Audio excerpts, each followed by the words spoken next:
그래서 성공의 사례를 보여주거라.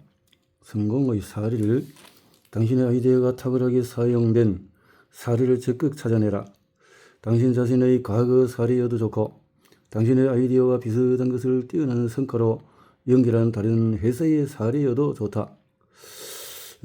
사례를 찾아라. 정말 대박이 그렇게 하면 대박이 아닐런지요.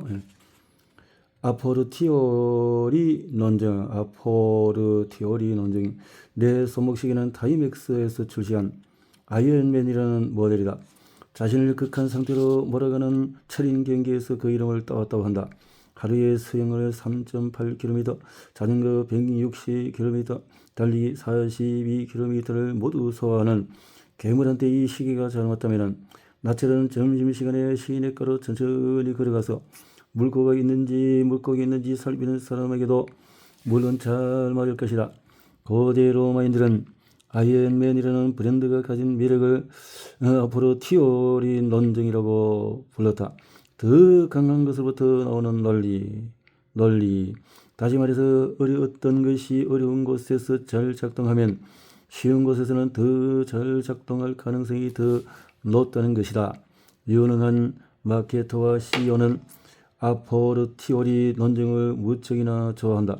몇 년 전에 한 시리얼 제조사가 꼬마 마이키 형제들을 광고 모델로 기억한 적이 있다. 광고에는 막내 마이키와 마이키의 두 형이 등장한다. 광고 속의 마이키는 타의 초정을 불허하는 까다로운 입맛의 편식장이다. 형들이 외친다.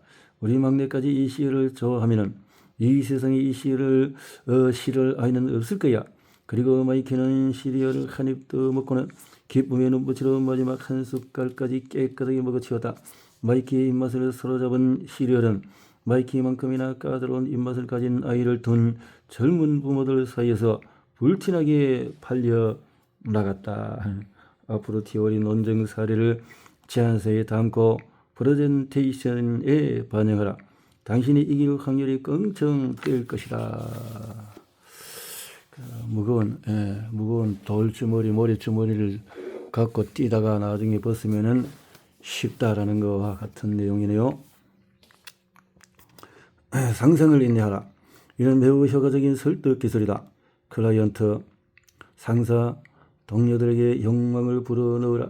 점심시간을 더 길게 가지고 가족과의 시간을 더 많이 누릴 수 있는 바람직한 결과를 상상하게 하라. 초상적이어서는 안 된다. 매우 구체적인 이익들을 제시하라. 상상하기는 쉬운 일이라고 생각들을 한다. 하지만 이는 오해다. 누구나 행복, 성공, 경제적인 자유, 풍요를 욕망하지만 이 욕망들의 구체적인 모습을 떠올리기는 만만치 않은 일이다. 상상력이 풍부한 사람은 세상에 그렇지 많지 않다. 당신의 말을 듣는 사람들의 상상을 인내하라. 천천히 눈을 뜨며 그들은 당신에게 매우 호흡될 것이다. 교차 대구법을 사용해서 선택을 유도하는 문장을 제시해보라. 우리가 지출을 통제하지 않으면 지출이 우리를 통제할 것입니다. 앵무새는 자신의 영역을 침범하는 라이벌에게 아름다운 노래를 불러서 경고한다. 그리고 계속해서 같은 노래를 거꾸로 반복한다. 이는 우리가 흔히 교차 대구법이라고 부르는 수사법이다. 마치 거울에 비친 것처럼 구절을 반대로 반복한다. 슬픈 일이 있을 때마다 눈물을 흘렸더니 이제 눈물을 흘릴 때마다 슬픈 일이 찾아온다. 아무 생각 없이 시간을 낭비하며 살았더니 이제는 시간이 나를 낭비하는구나. 생각대로 살지 않으면 나는 사는 대로 생각하게 된다. 명심하라. 말재주나 설득력은 타고나는 것이 아니라 수학적인 표현과 지식을 갖추면 우리는 모두 슈퍼 커뮤니케이터가 될 수 있다. 교차 대구법은 사람들의 가슴을 뛰게 한다. 뭔가 분명한 선택과 행동을 하게끔 부추긴다. 미국의 존 F 케네디 대통령은 취임 연설에서 이렇게 말했다. 국가가 여러분을 위해서 무엇을 해줄 수 있는지 묻지 말고 여러분이 국가를 위해서 무엇을 할 수 있는지 물어보십시오. 교차 대구법을 활용한 이 연설로 그는 역사상 가장 위대한 대통령으로 사람들의 가슴에 남았다. 위기가 찾아올 때면 두려워하면 기회가 찾아올 때도 두려워하게 됩니다. 교차 대구법은 당신의 프레젠테이션에 뜨겁고 가슴 뭉클한 감정을 불러넣는다. 시간이 많은 사람처럼 그러라. 일이 잘 풀리지 않을 때는 세상에서 가장 시간이 많은 사람처럼 행동하라. 특히 공무원들에게 뭔가를 얻어내야 할 때 효과적이다. 그들의 시간이 많은 당신과 실랑이를 벌이기보다 당신의 제안을 받아들이는 것이 낫다는 결론에 이를 것이다. 5분 수리비로 $179를 청구받았을 때도 마찬가지다. 고객센터 직원은 청구액을 할인해 주는 것이 당신의 긴 핫사연을 듣는 것보다 낫다고 판단할 것이다. 당신이 작가라면 원고 마감을 어긴 이유에 대해서 편집자에게 메일을 보낼 때 구구절절 변명이나 아첨을 늘어놓지 마라. 그 대신에 뛰어난 편집자의 높은 기대를 충족시키기 위해 당신이 얼마나 많은 시간과 정성을 들였는지 설명해라. 그리고 그는 어깨를 으쓱하며 마감과 원고 적합성의 기준을 당신을 위해서 기꺼이 완화시켜 줄 것이다. 이렇게